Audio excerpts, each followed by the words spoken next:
At sa pagpapatuloy ng ating pag-iikot ng bansa gamit ang napakaliit na camper van, mula Nueva Vizcaya ay tatawid tayo ngayon ng Pangasinan. Hahanapan natin ng dahilan kung bakit pa dinadayo ng mga motorista ang lugar ng Maliko. At pagkatapos ay didiretso naman tayo ng Dagupan City para hanapin ang sikat na kainan ng mga talaba. At yan ang mga dapat yung abangan sa episode natin ngayon habang iniikot natin ang Pilipinas.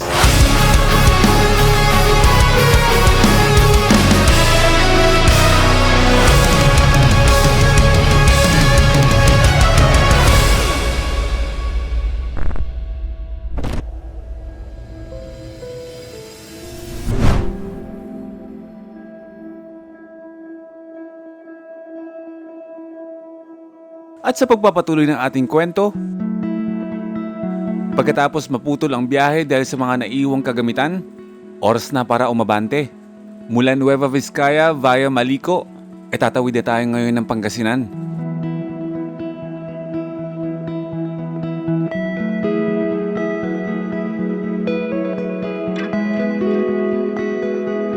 May sapat na tulog at pahinga, panibagong lakas para umabante at ma-appreciate ang mga lugar na dadaanan. Sarap tulog. Sarap, no? Masarap pa sana matulog eh. Kaya nga eh. Mas abutan tayo ng init doon. Oo, mainit yun. Okay mga first timers, tuloy na tayo sa ating biyahe. At ngayon ay approaching naman na tayo sa boundary ng Nueva Vizcaya at Pangasinan, which is yun yung tinatawag na Maliko. Ito, question to sa amin mga first timers, sa ating lahat.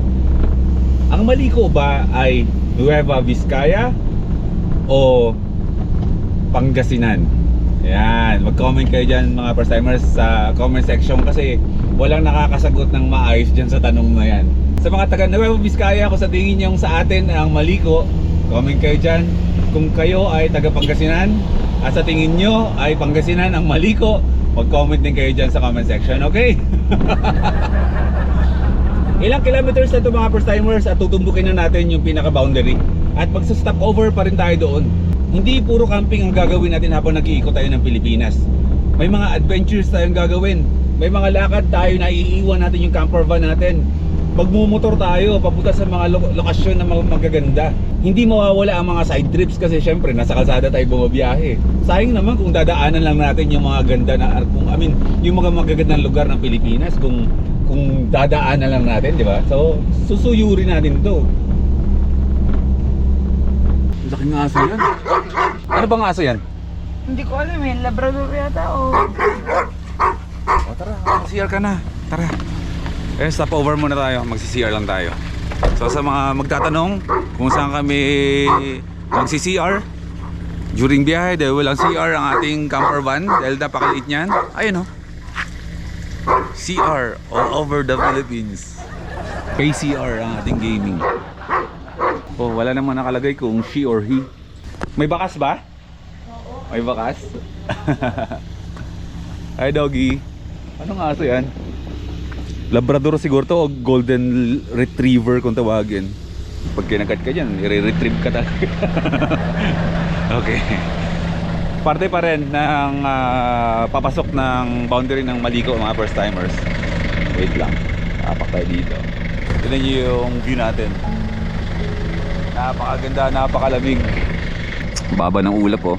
Isang senaryo na laging dinadayo kapag kayo ay pupunta ng Maliko. Yung malamig na panahon, yung bababang kaulapan, tsaka yung mga overlooking na mga tourist spots dito, napakadami niyan. May mga campsites din, tapos coffee shops, restaurants, mamahalin sa hindi, meron nyo dito. Kumbaga, Maliko, napaka ano yan, nangyari dyan? Kaluoy ang ating gamit. Oo. Hindi ka ba naiiye? Hindi naman, lalaki naman ako eh. Anywhere, strike anywhere ako eh. Kung medyo gabi, ako, kahit saan din ako. Bawal maarte dito. Buti na lang hindi ka maarte. Tignan yung mga first timers, sabi namin na konti lang yung dadali namin. Tignan nyo yung loob ng van. Charan! Ganun pa rin naman. May mga bagay na pinipili tayo pero hindi talaga umuobra. Nabawasan na ngayon ay. Pagdating natin ng Bulacan, may mga ibabang bata dyan. Kaya kahit paano may luluwag. Comment down below mga first timers, Golden Retriever ba o isa siyang Labrador? Okay, let's go. Doon na, mabike ka na. Tapos tanungin mo na rin yung Labrador. Malaman nag-comment na yung mga first timers. Nag-comment na sila. No. Ngayon, segundahan mo kung tama ba sila. Di ba? Yung tanong, yung sagot, masasagot mismo sa comment section. O, game. Pwede pong papalit. Ako na magtatanong. Mga kuya, ano po klaseng aso yon? Oh. Labrador.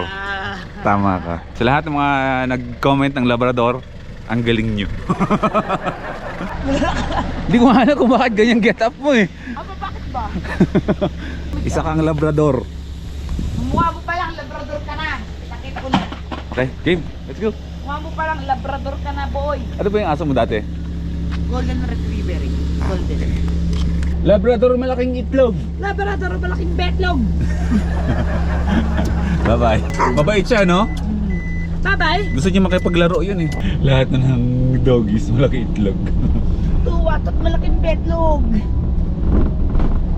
Okay, abante na tayo. Ito yung pangarap talaga natin noon mga first timers eh.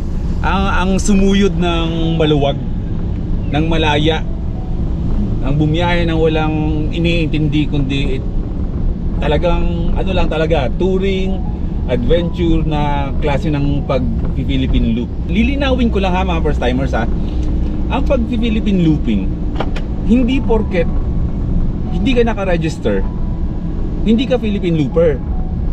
Once na na-loop mo ang Pilipinas, na-loop mo na ang Pilipinas, 'di ba? Kasi dati wala pang organisasyon ng pag-Philippine loop para makakuha tayo ng plaque, which is ginawa na natin yung dati mga first timers.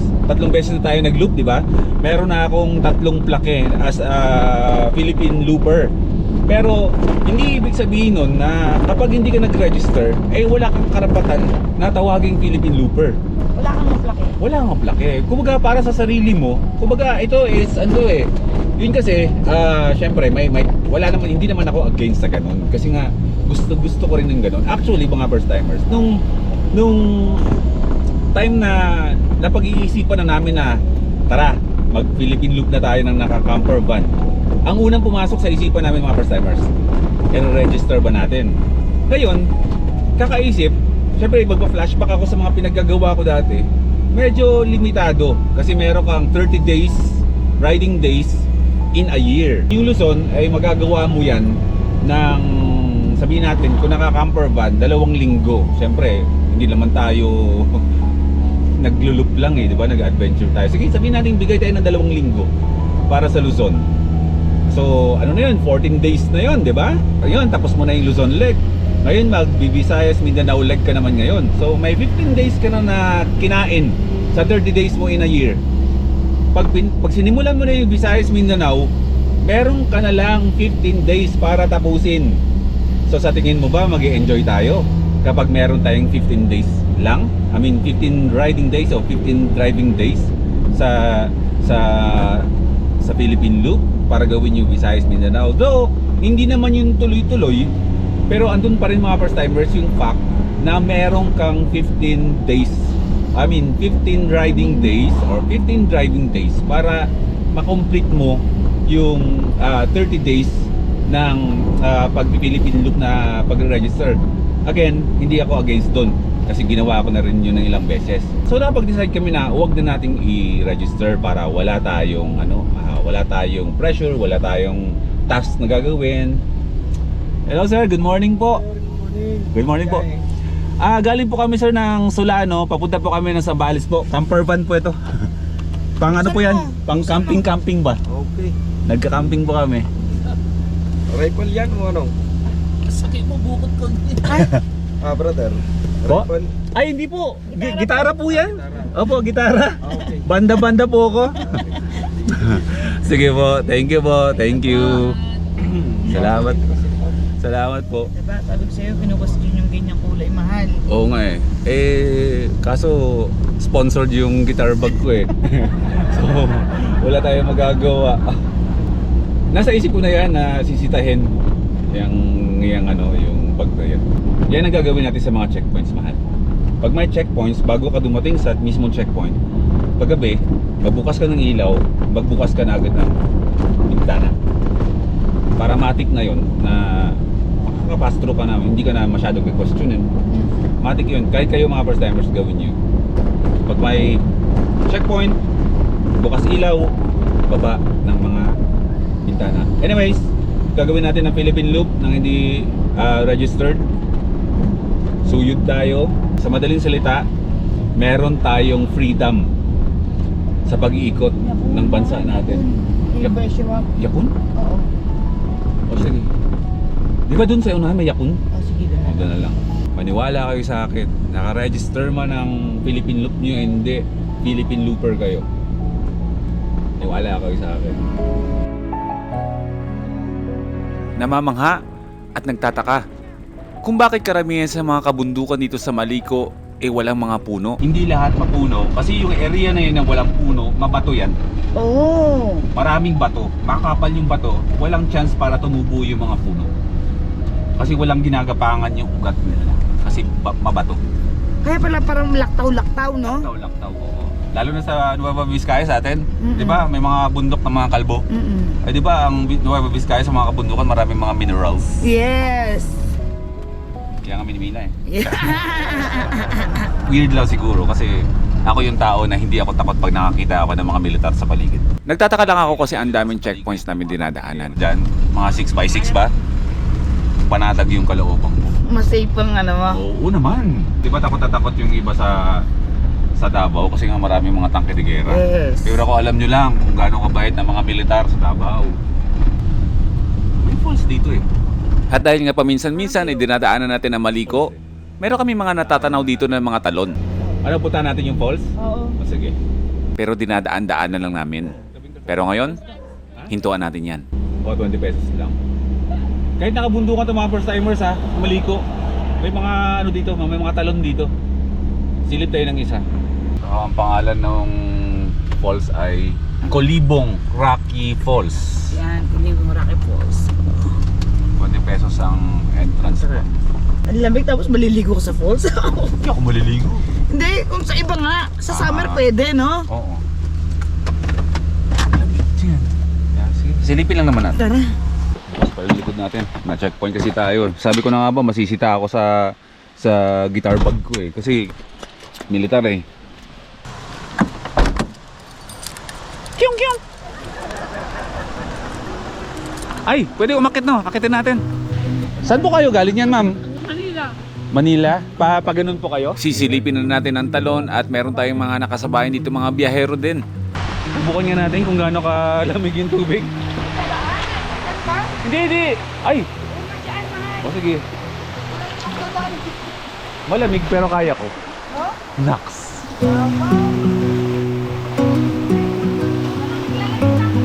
Ako na lang. Ayokong dumaan doon eh. Medyo baka maging kwento tayo eh. Huwag na tayo magpalipad ng drone kasi nga maliit lang naman yung falls. Oh. Ay ko. May pool. Ah.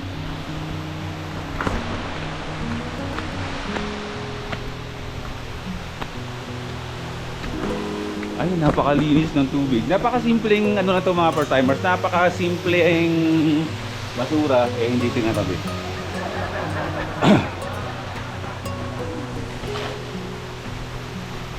Napakasimpleng falls. Maliit na falls. Pero merong napakalinaw na tubig dito oh. Yan lang mismo, yung falls mismo. Napaka-perfect niya para sa nagta-travel ng ganito. Via Maliko. Pwede nyo hintuan to para kumain. Tulad ng ginagawa nila ate doon. Maglabas sila ng mga pagkain nila. Pwede nyo rin gawin yan. Tapos samahan nyo naman ang pagligo dito. Pero hindi tayo maliligo. Okay. Aming bayad. Magkano po? 20 isa po. O sige. Sa mga gusto magkape dyan. Sa mga gusto magkape. Salamat po ah. Thank you po. Okay. Let's go. Pagkatapos ng stopover sa falls, meron pa tayong isang hihintuan ngayon na sobrang sikat at dinadayo ng mga motorista dito sa Maliko.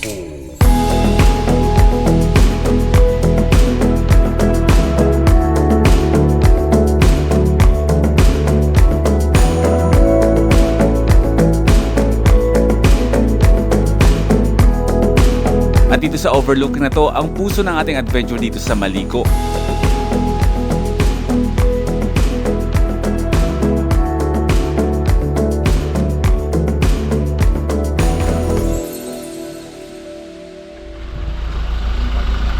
Okay, stop over muna ulit tayo sa isang view deck dito sa Maliko. Medyo confused pa ako kung anong talagang totoong pangalan niya, kung Jax or di, tanong na lang natin. Napanood ko na to sa ano eh, kila J4, kila Jeric P. Dinadaan-daanan mo lang pero hindi mo iniintuan. Dalawa po kami. Gusto mo lang ng pangalan, sir. Okay lang po, isang pangalan po kami dalawa? Opo. At mismo sa lugar na to, may mga first timers. Hinahanapan ako mga first timers ng stickers kasi yung stickers ko, pipick upin ko pa lang. So, pasensya na kayo. Vlogger pero walang sticker. Dinay ka pa ni Uncle Sam. Okay. Sige po. Pero ano po pangalan nito? Ano talaga? Jax 360 View Deck. Viewpoint. Sige. Ang entrance 20 pesos lang mga first timers. Kain-kaya ng bulsa.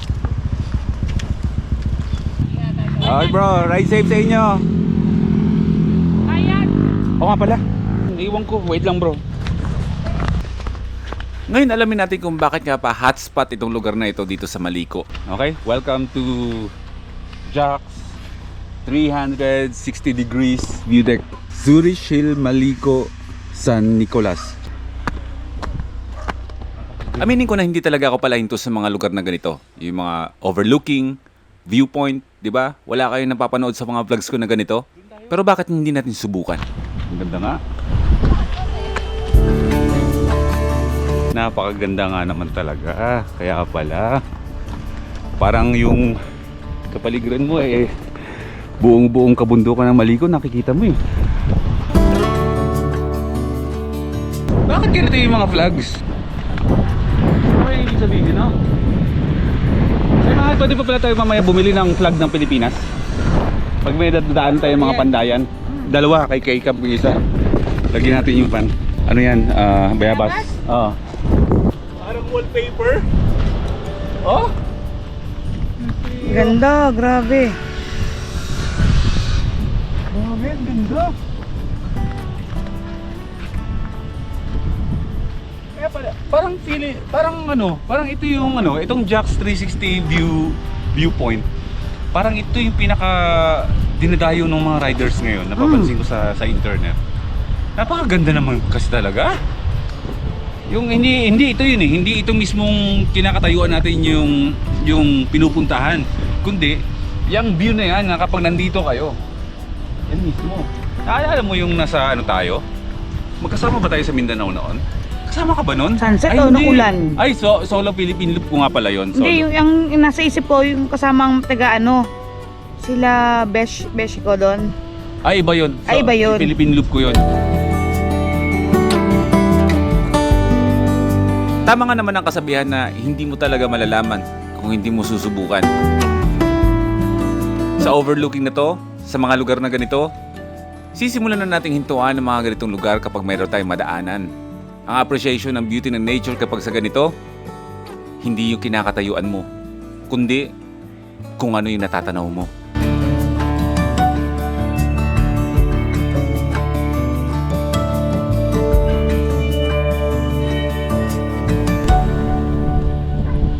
Alam ko ano nasa isip mo. Ano? Ito yung last stop natin dito sa Maliko. Talaba ang nasa isipan mo. Oo, kahapon pa. Ano talaba? Oo, Alam mo saan meron yan? Dagupan. Dagupan.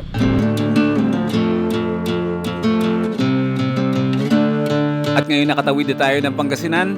Ang susunod natin pupuntahan ay ang Dagupan. Init na. Kailangan na natin magtanggal ng jacket at iniwanan natin ang malamig na lugar. Life is good, merch!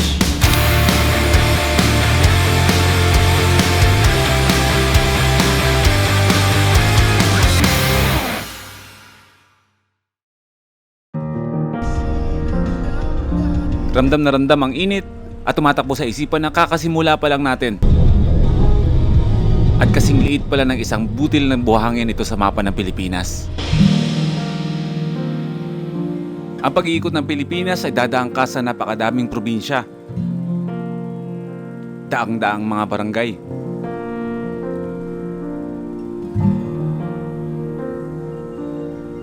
Kaya ito na yung pagkakataon na nanamnamin natin lahat na mga dadaanan at hihintuan natin.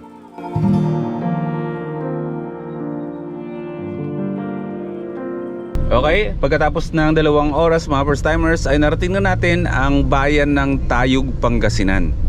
Magsa-stop over muna tayo dito, maghahanap muna tayo ng LBC para magpa-deliver tayo ng mga order ng mga t-shirt natin. Same as before. Same spot. Dito natin gagawin sa mall na to ang lahat ng transaksyon at dito na rin tayo manananghalian. Okay, Magic. Hindi ko mabasa kung anong mall to. Parang Magic Mall yata ito mga first timers. Magla-lunch na kami. Magja-Jollibee lang daw kami, sabi ni Prisha. And then for sure sa loob niyan ay merong LBC outlet dyan. Kasi along the way mga first timers, may mga bit-bit kami na iilan pa lang naman ng mga in-orders na sa amin ng Life is Good merch. Lahat yan ay available sa Shopee and nationwide. Kahit nasan kayo, nasa Mindanao ba kayo, nasa Visayas kayo, eh pwede nyo yung orderin through online. So sa Shopee, gusto nyo lang i-search is Boy P Outdoor Merch. And then may link din naman dito sa vlog natin. Diyan sa description, andyan yung link ng Shopee natin para ma-order ninyo.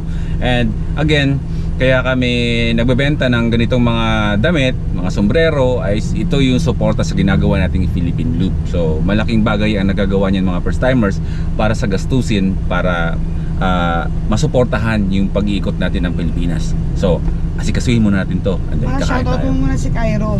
Complete set na daw siya sa lahat ng version 1. Ayun, ayan, sige, sa mga order, mag-message lang kayo kay Prisha.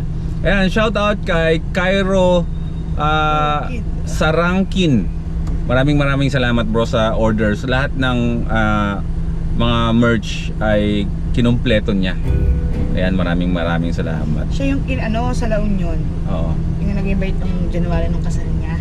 Oo, naalala ko yon. At ito mga first timers, kapag kayo ay umorder sa Shopee and then kapag may pagkakataon na pagbaba namin ng Visayas and Mindanao ay magkita tayo, kasi magkakaroon din naman tayo ng meet up dyan pagdating ng Visayas at Mindanao. Itong Luzon ay titirahin lang namin muna to ng payapa, and then pag Visayas and Mindanao na tayo ay doon na tayo magsischedule ng mga meetups natin na kunwari may binili kayo online na damit, pipirmahan ko yan. Pipirmahan namin nila K-Camp yan. May dala kaming pang sign at pipirmahan namin yung mga sombrero, mga damit na yan. So let's go, let's Jollibee, let's LBC, and then ano nga yun? Yung Talaba. gusto mo? Talaba later. Dadaan pa tayo ng Bacolod. Dadaan tayo ng Bacolod City.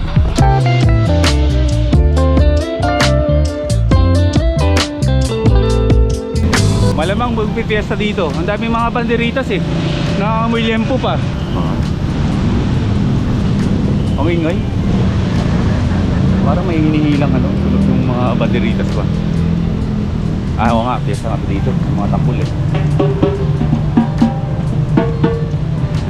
Ay, lamero. Habang nag-iikot, nagtitinda. At kailangan namin maging consistent sa bagay na to. Ay, makapag-mall tayo. Ano ba yun? Mall to. Habang kumakain at kasalukuyan natin ginagawa ang pag-iikot ng bansa, marami pa rin kaming kaganapan along the way. Antayin mo na lang ako doon. Saglit nga lang yun eh. Parang program lang yun. At least hindi overnight. Manok. Kasi kung hindi ko i-grab yung ganyan eh. Sayang eh. Kailangan natin ng pera. Sa ganitong klaseng biyahe, hindi tayo pwedeng malipasan ng gutom. Magluluto, kakain sa karinderya, o kakain sa loob ng mall. Tira ulo eh. Lahat yan, pwede yan. Dahil ang pag-iikot natin ng Pilipinas ay hindi camping. Fiesta. Naamoy mo yung tempo. Ay no. Kaya nga. No? Wala na. Nag-goodbye na tayo mga first timers sa malamig na lugar. Nasa mainit na tayo. Ganun talaga. Yes. Pangasinan na to eh. Dahil papasok na nga ang summer at expected din natin yan na mainit ang pag-iikot natin ng bansa.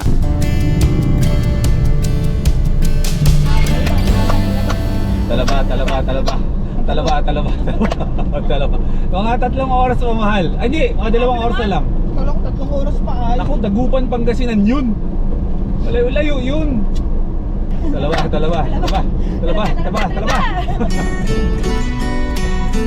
At alam niyo ba mga first timers kung ano ang lalong nagpapahaba ng biyahe? Eh yung kaka-stop over. Mani mission. Kabiyak ng ating gunita. Ang mga puno halaman, bakit kailangan lumisan? Bili tayong mani. Lalagaing mani. Magkano ba yung isang ganito? 20. Halagang 150 lang. 120. Saan po ito galing ma'am? Sa farm niyo mismo? Ilocos po? Galing Ilocos nga? Alam mo bakit? Bakit? Lasang empanada?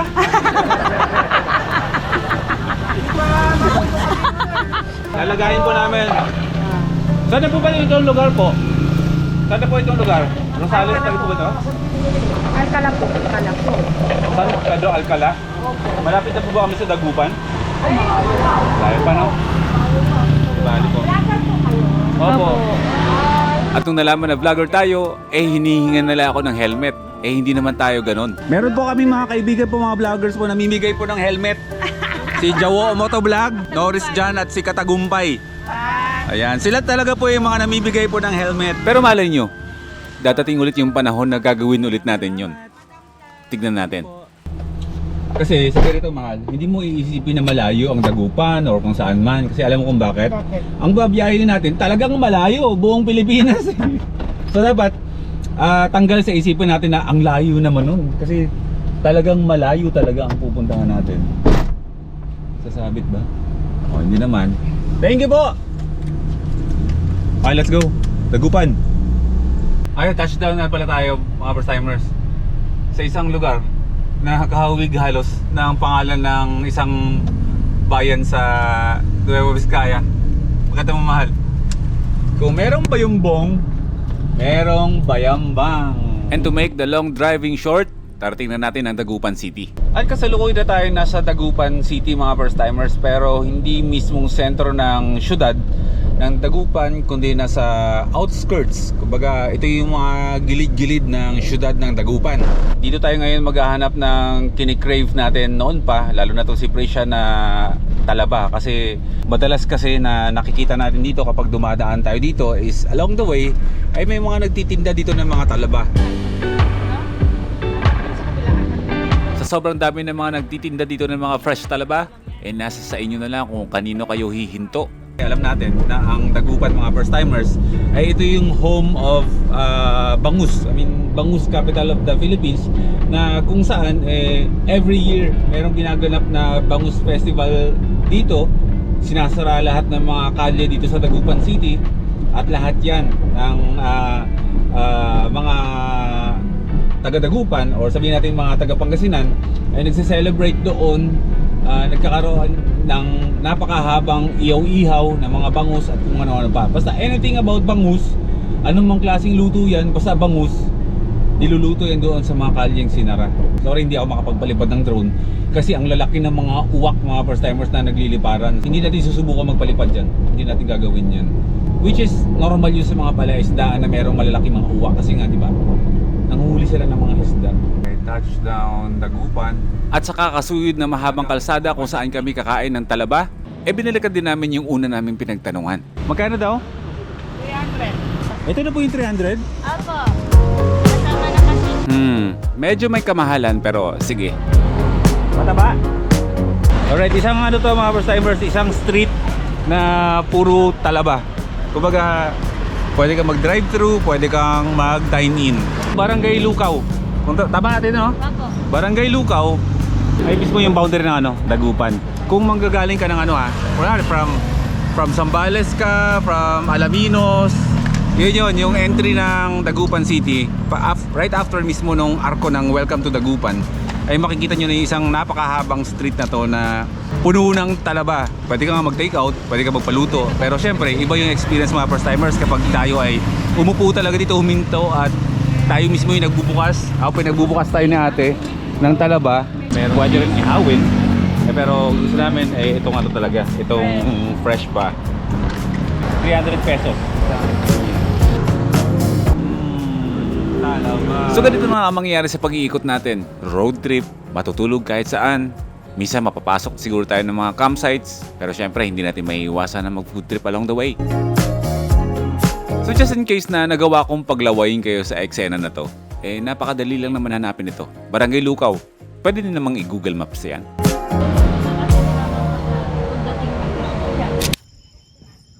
Next episode, pahinga at stopover muna.